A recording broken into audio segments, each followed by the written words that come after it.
When genre authors talk about great world building, we're frequently talking about J.R.R. Tolkien inventing languages, Frank Herbert imagining the ecosystems of Arrakis. But what does world building mean for those of us who are still genre authors, but who aren't very interested in inventing languages, who aren't very interested in diagramming imaginary food chains? Consider the difference between "Roar, I know you're here and I'm going to kill you," versus "Fee, fi, fo, fum, I smell the blood of an Englishman. I will grind his bones to make my bread."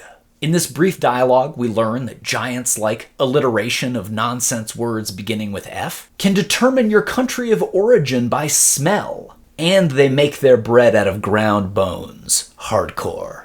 This is good world building. Does it make any sense? Is there actually any way to smell the difference between an Englishman and a Frenchman based on their blood? Does the giant also use flour and yeast? Because I don't know if that bread is going to rise. The answer is... Hey, kid. It ain't that kind of movie. It is good world building because it's consistent with the atmosphere of the fairy tale. More than consistent, it's expansive, immersive, interesting, and memorable. The goals of world building are to enhance the themes and mood of the story, and to never bounce the reader out. World building must always serve the goals of the story. It can be good to ask if the baggage train is too long to support the army, or ask where the starships are manufactured, what is their power source, what kind of power output do they have, what's their thrust-to-mass ratio. But those sorts of questions, if answered too narrowly, can be detrimental to the story. George R.R. Martin, somewhat facetiously, once asked, "What is Aragorn's tax policy?" Martin's world building is grim and sociological and has consequences based on food supply and based on the rise of religion and fanaticism. This approach supports his theme of actions have consequences, and the heroes cannot always win. Why do I know the life cycle of sandworms? Partly it's because Frank Herbert was trained as an ecologist, but more importantly, it's because Dune's theme is about systems. The larger than the individual systems that we're all a part of. Systems that have their own will and momentum. Systems that you can be so entwined with that even if you can see the future, you can't necessarily change it. Consider the Malazan Empire. In one particularly memorable scene, supply wagons come barreling out of this magic portal. Most of the wagons are damaged and singed, and some of them literally have demon fire licking at their wheels. This is ridiculous. It kind of tongue-in-cheek acknowledges that the army needs a supply chain, but the way they're doing it is that they're running the supplies through magical portals that themselves are very dangerous. But it works in conjunction with all the other world building. This is a world where any corner of it that you look at, people are living interesting lives, and interesting and strange and compelling things are happening in every little corner of this world. Stephenie Meyer's world building in Twilight is ridiculous by any account. But it's also very, very good. Edward can read minds, but not Bella's. Jacob has a body temperature of 108 degrees. And through various contrived circumstances, Bella finds herself in their company freezing to death up on some mountain or something. At which point, Jacob has to keep her warm with his body heat, while Edward jealously reads every thought running through Jacob's mind. Now, at first, I thought that Twilight's world building was really also just all contrived to set up these scenarios that Stephenie Meyer thinks are really hot. And there's certainly a lot of that. But I was convinced by a detail in Midnight Sun, which is the book from Edward's perspective, in which Charlie, Bella's bumbling, not very adept, blue-collar dad, is presented as mumbling his thoughts. And you might argue that's not really a world-building detail, that's a character detail, but I believe that these things are all intertwined and that it counts. And I think Stephenie Meyer is underestimated as an author. That's my hot take for this video. Star Wars.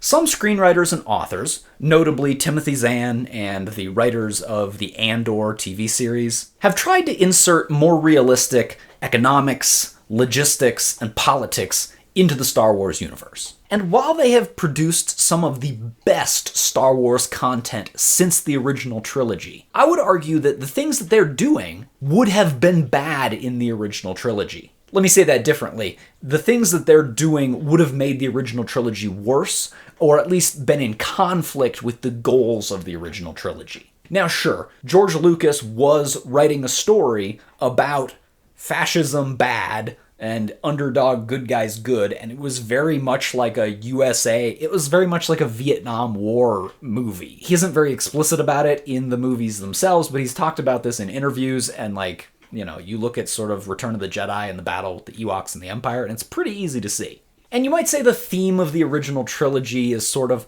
about love conquering hate, but the overwhelming mood of the original trilogy, especially what's established with A New Hope, is about escapism. It's about fun. Lightsabers are the pinnacle of the rule of cool. It doesn't matter how ridiculous it is if it's so cool. Andor is not about the rule of cool, and that is just one reason why you never see a lightsaber in it. At least season 1. I haven't actually seen season 2 yet. Andor is about fighting fascism, and it's about the true cost of fighting fascism, and it's kind of brutal. So it's appropriate to see slave labor, unjust judges, bureaucratic and ideological infighting on both sides. Andor is Star Wars by way of George R.R. Martin. For my upcoming novel, I researched Adrastea, Jupiter's smallest moon. It has a circumference of about 24 miles and a decaying orbit that will eventually crash into Jupiter itself. I originally had a paragraph or two that I cut down to one paragraph that I then cut out completely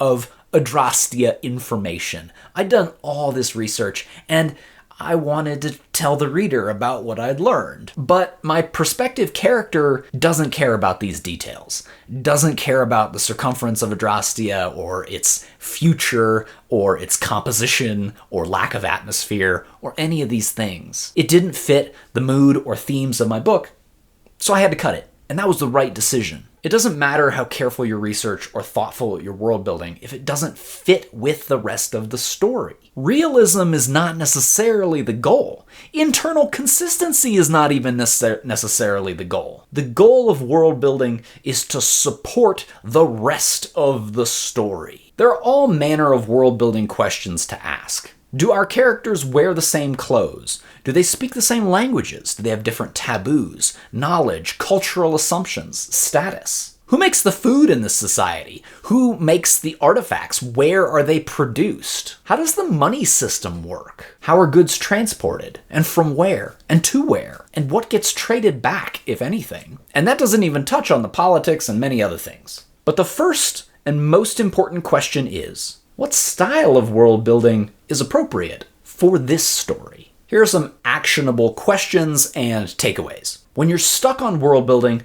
go back to theme and mood. I did world build about food in both of my novels, the one that's published and the one upcoming, even though I didn't care to research irrigation, fertilizer, land management, or farm labor to non-farm labor in the societies that I'm imagining. Crew of Exiles is about the particular miseries of existing in a physical body, and it's set in sort of a gentle post-apocalypse. So the main character eats rancid cereal from a box on the grocery store shelf. I did look up what happens to cereal if you leave it for a really long time. And it turns out the oils in it make it turn rancid. Children's cereals, which are far more sugar than they are oil, actually last a lot longer than more adult cereals like your granolas and things like this, because those tend to have more oil in them, which goes bad faster. Now, did any of those details end up in the story? No, not really. Just the detail that cereal goes rancid when it's left too long. Tall Boy's Son, my upcoming novel,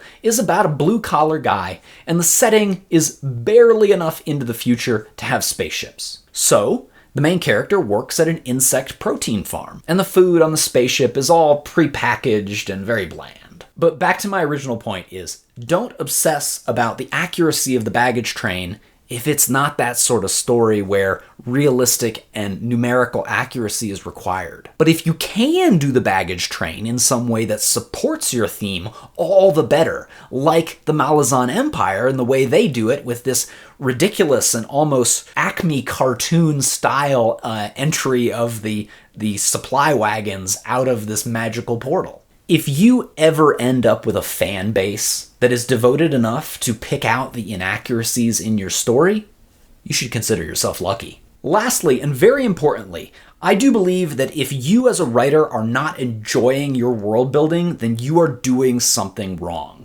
Some people love to break out the Excel spreadsheets and do a bunch of calculations. How much acreage would be needed to support a dragon that burns 100,000 calories per day? Some people just want to describe dragon scales scintillating underneath a purple sun. The writer that you are, writing the book that you most want to write, should be the primary determining factor in what sort of world building gets created.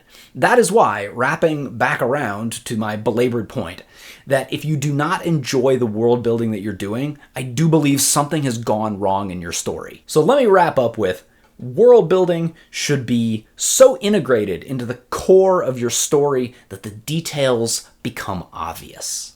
Consider checking out Crew of Exiles. It is available in all formats, paperback, ebook, and audiobook. No generative AI whatsoever was used in its production. My next novel is scheduled to come out in late 2025. Be on the lookout for Tallboy Sun. Thank you, and have a nice day.